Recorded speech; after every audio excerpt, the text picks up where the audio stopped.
नमस्ते, सत श्री अकाल, अस्सलाम वालेकुम दोस्तों। स्वागत है आप सभी का फिर से मेरे एक नए व्लॉग में। तो दोस्तों ये व्लॉग मैं बना रहा हूँ सभी उन मेरे सब्सक्राइबर्स के लिए जिन्होंने मेरी लास्ट वीडियो देखी थी दुबई जॉब गाइड के ऊपर। उन सभी सब्सक्राइबर्स को सबसे पहले मैं दिल से धन्यवाद करना चाहता हूँ जिन्होंने इतना टाइम दिया मेरी वीडियो को। उन्होंने इतना कमेंट किया, अभी 200-250 कमेंट हो चुके हैं उस वीडियो पे और डेली बढ़ रहे हो, डेली घंटे बढ़ रहे हैं उसके, डेली वॉच टाइम बढ़ रहा है, डेली सब्सक्राइबर्स आ रहे हैं, डेली नए कमेंट आ रहे हैं। तो मैं इतना खुश हुआ वो वीडियो देख के कि आप लोगों ने उस वीडियो को इतना प्यार दिया और मेरा फ़र्ज़ बनता है कि हर एक बंदे को मैं रिप्लाई दूं। और जो कि मैंने दिया आपने देखा होगा कि आपने रात के 12 बजे कमेंट किया है, सुबह के 6 बजे कमेंट किया है, दोपहर के 4 बजे कमेंट किया है, आपको इंस्टेंट मेरा रिप्लाई मिला है। क्योंकि मैं ये चाहता हूँ कि अगर मेरी वजह से किसी आपका एक का भी काम बन जाए, एक को भी दुबई में आके अच्छे से जॉब मिल जाए तो मैं बड़ा खुश होऊंगा। क्योंकि मेरे साथ भी यही हुआ था, इसलिए मैंने ये वीडियो बनाने का था। इस वीडियो में मैं अपनी स्टोरी बताने वाला हूँ। तो दोस्तों इस वीडियो में आपको देखने को मिलेगा कि मुझे दुबई में जॉब कैसे मिली थी, कितना टाइम लगा था मुझे दुबई में जॉब मिलने में, क्या दुबई में रेफरेंस काम आती है और आज मैं कितना कमा रहा हूँ दुबई को अपने 3 साल देकर। तो चलिए दोस्तों इस वीडियो को करते हैं यहीं से स्टार्ट बिना किसी देरी के। बट वीडियो स्टार्ट करने से पहले दोस्तों मैं एक और चीज़ आपसे बोलना चाहता हूँ। आप लोगों को भी दिख रहा होगा कि मैं कितना एफर्ट डाल रहा हूँ, आपको हर एक चीज़ का रिप्लाई मिल रहा है, हर एक चीज़ का आंसर मिल रहा है with in a few minutes.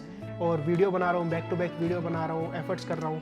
तो दोस्तों मुझे भी फील होता है, मैंने लास्ट वीडियो में भी बोला था कि एक सब्सक्राइब भी करते हो या वीडियो को लास्ट तक देखते हो। क्योंकि मैंने देखा अपने यूट्यूब के एनालिटिक्स में जाके कि 50% लोग आधी वीडियो देख के ही जा रहे हैं। तो मुझे फील होता है कि शायद मैं ज़्यादा बोल जा रहा हूँ या लोग मेरा कंटेंट ज़्यादा पसंद नहीं कर रहे। तो फिर मेरी ट्वाइस थिंकिंग आ जाती है कि वीडियो बनाऊँ कि नहीं बनाऊँ। तो प्लीज़ दोस्तों आखिरी तक देखना और सब्सक्राइब करना प्लीज़ मत भूलना। और वैसे भी मैं 1000 सब्सक्राइबर के बहुत क्लोज हूँ, तो गाइस प्लीज़ सब्सक्राइब करना। ऐसी वीडियो और आएगी आगे। अगर आप सब्सक्राइब करोगे, अगर मुझे आपका सपोर्ट मिलेगा तो मैं ऐसी वीडियो और बनाता रहूँगा, मुझे कोई दिक्कत नहीं है। और दोस्तों सीरियसली आज मैं वीडियो बना रहा हूँ, आप मेरी आवाज़ से भी पता चल रहा होगा मैं आज थोड़ा डाउन हूँ क्योंकि 2-3 दिन से मैं बैक टू बैक वीडियो बना रहा हूँ। और अभी आपको दिख रहा होगा अभी मैं मोरकन टी पी रहा हूँ गर्म पानी से क्योंकि I am not feeling well. और फिर मैं वीडियो बना रहा हूँ क्योंकि मेरे से रहा नहीं गया। मैं अभी फैमिली से बात कर रहा था, फैमिली वाले बोले कि अभी रेस्ट ले ले, थोड़ा स्लीप पूरी पैटर्न पूरा कर, अच्छा सा 2-3 दिन रुक जा।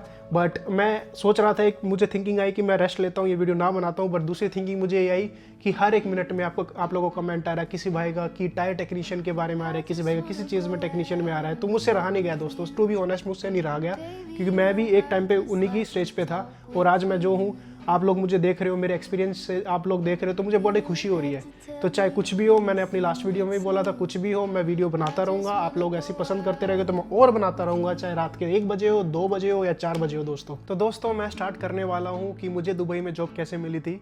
दोस्तों वीडियो लास्ट तक देखना, आपको ये वीडियो बहुत इंटरेस्टिंग मिलेगी क्योंकि जब मैं आया था मेरी स्टोरी में बहुत ट्विस्ट एंड टर्न्स है, बहुत अप एंड डाउन है। आप सुनोगे तो आप भी मेरे से कुछ ना कुछ पक्का सीखोगे क्योंकि आप में से बहुत लोग आना चाहते हैं दुबई में और मे भी आ चुके होंगे, तो ये आपके एक्सपीरियंस के लिए भी काम आएगी। तो दोस्तों मैं आया था दुबई में 2021 में, जस्ट कोविड खत्म हुआ था और दुबई एक्सपो 2020 चल रहा था। उस टाइम मेरा भाई काम कर रहा था दुबई एक्सपो 2020 में, जो कि अभी काम कर रहा है एमिरेट्स में cabin crew. And I have to say that कि मुझे I am very blessed that I got brother like him in this कलयुग बोल लो, इस ऐसे कलयुग जमाने में राम जैसा भाई मिलना, मैं सीरियसली बहुत ज़्यादा ब्लेस्ड हूँ। वो एक ऐसा बंदा है जिसने मेरी लाइफ में बहुत बड़ा रोल प्ले किया है। तो मेरी सबसे बड़ी अचीवमेंट ये है कि मुझे अपने बड़े भाई जैसा भाई मिला है और उसी की वजह से आज मैं इधर बैठा हूँ। 2021 के फरवरी के महीने में मैं दुबई में लैंड हुआ था और लैंड होते ही मैं गया था अल बरशा में, जहाँ मैं रहा था बेड स्पेस में। अब आपको बेड स्पेस नहीं पता हो तो मैं आपको बेड स्पेस बताता हूँ।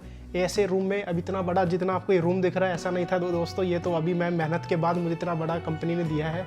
बट उससे पहले जैसे हमारे इंडिया में हमारा वॉशरूम होता है, सीरियसली गाइस वॉशरूम की बात कर रहा हूँ, वॉशरूम होता है, उसमें हमारे एक बेड होता था, एक बेड नीचे सोने को, एक बेड जैसे बंकर बेड होते हैं आर्मी में या हॉस्टल्स में, ऐसे बेड होते थे। सिर्फ आप उसमें सो सकते हो, घुसो, सो सकते हो, उठो और निकल सकते हो, बस इतना स्पेस होता था। और उसके भी हम देते थे 600 दिरहम गाइस, मतलब कि 12,000 रुपये बहुत होते हैं। उस टाइम पे जब नए नए आते हो तो आप सोचते हो कि कहाँ पैसा बचाया जाए, क्योंकि आप घर से पैसे मंगवा नहीं सकते हो, पहले आप इतना पैसा घर से लेके आए होंगे, इतना पैसा लगा के आए होंगे दुबई में, और आप घर से और मांगोगे तो बहुत फील होता है कि हाँ मैं इतना पैसा लेके आया और अब दोबारा घर वालों से मांग रहा हूँ, तो अच्छा नहीं लगता गाइस। सेम मेरे साथ भी ये चीज़ हुई थी। I am blessed that my family background is good, but still जब आप आते हो दुबई में तो आप इतने मैच्योर हो जाते हैं कि वो लोग पैसा पसंद नहीं करते कि घर से पैसा मंगाया जाए। तो मेरे साथ भी यही हुआ था, बट मेरा भाई था वो सबसे अगेन वही सबसे मेजर फैक्टर आता है दुबई में कि मेरा भाई ने बहुत सपोर्ट किया।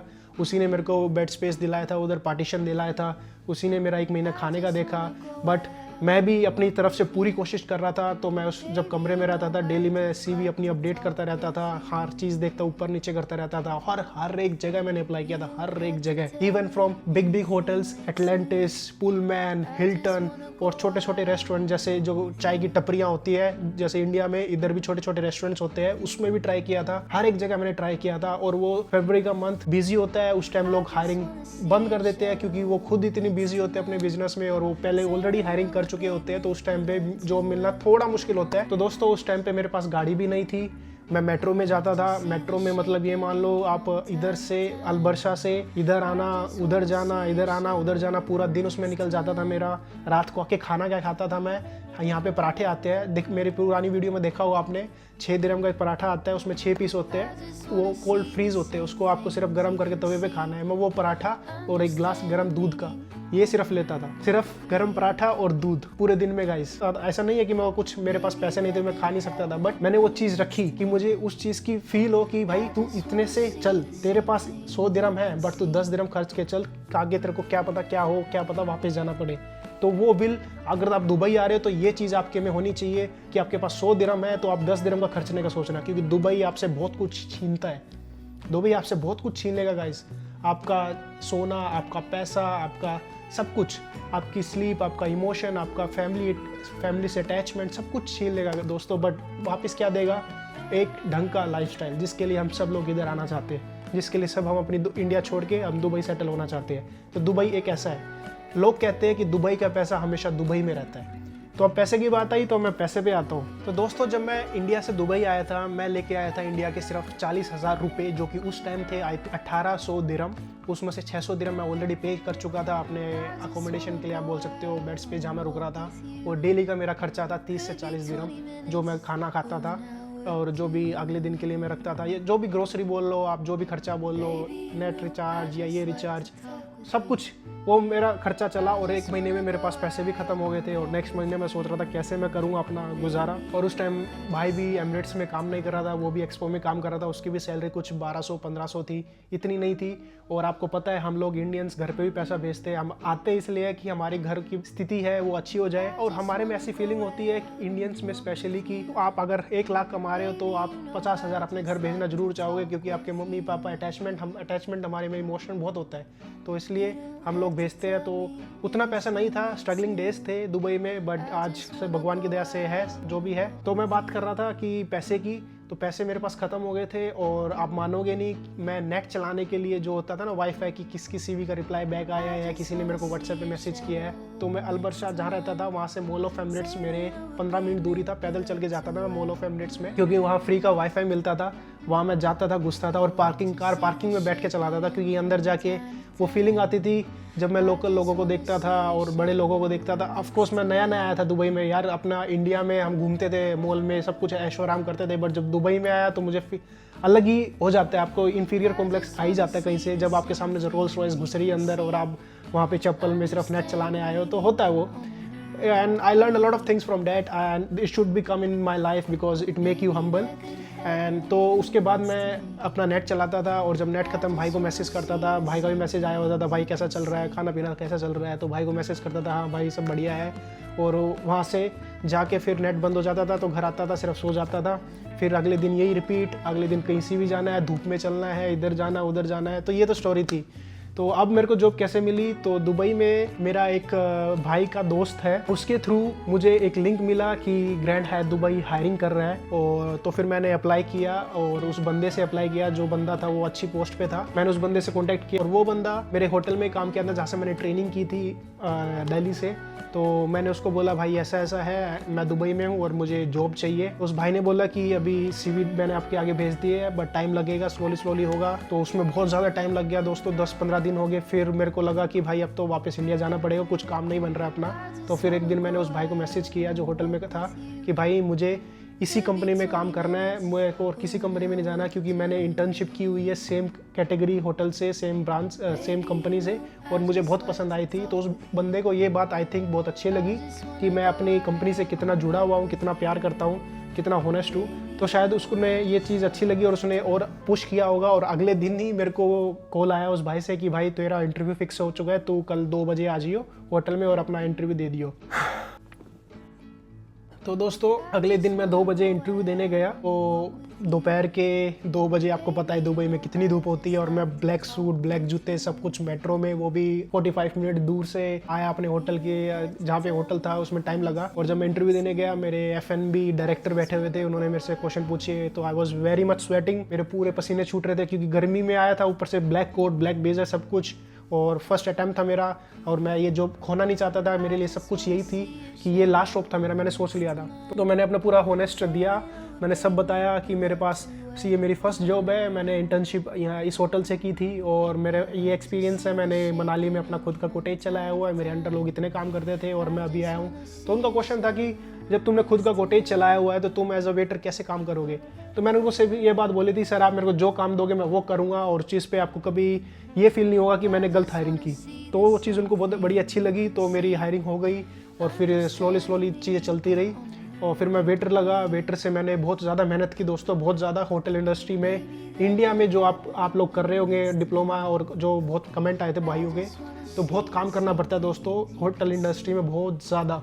ये इंडस्ट्री दूसरी इंडस्ट्री जैसी नहीं है कि आपके डिजिटल मार्केटिंग ले लेते हैं, कि उधर भी प्रेशर है, काम है, बट इंडस्ट्री में बहुत ज़्यादा है। आप समझ सकते हो, जो ये कर रहे हो कमेंट बॉक्स में ज़रूर मेंशन करना भाई क्या कितना काम होता है, कैसी इंडस्ट्री, और आपने देखा भी होगा। तो मैंने वेटर से चालू किया, मैंने दोपहर को काम किया, सुबह मैंने ब्रेकफास्ट में काम किया, डिनर में मैंने डिनर वाले रेस्टोरेंट में काम किया। तो मैं उस टाइम के 10-12 घंटे काम, 12 घंटे काम करता था, और फिर पैदल आता था, पैदल जाता था। तो वो बहुत लंबी स्टोरी है, बट स्ट्रगल किया, उसका ही फल आज यही है। जो आप इतना बड़ा रूम देख रहे हो, कोई भाई का कमेंट आया था कि आपका ये सेटअप बड़ा अच्छा है, सब कुछ अच्छा है, भाई ये सब कंपनी ने दिया है आफ्टर मेहनत के बाद।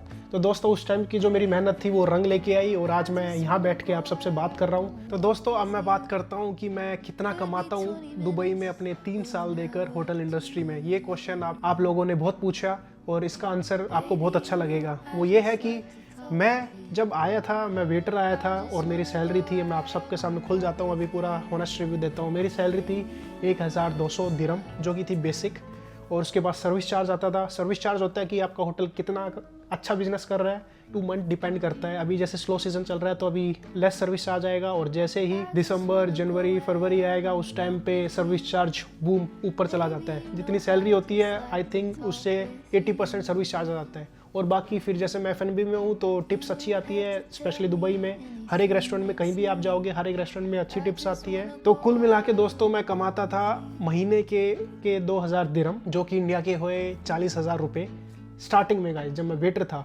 और 40,000 रुपये मैं बता दूँ, आज मैं इंडिया में जाऊँ और मैनेजर की पोस्ट पे लगूँ, अभी मैं सुपरवाइजर हूँ, अगर मैनेजर की पोस्ट पे भी लगूँ तो भी मेरे को 40,000 रुपये नहीं मिलेंगे दोस्तों।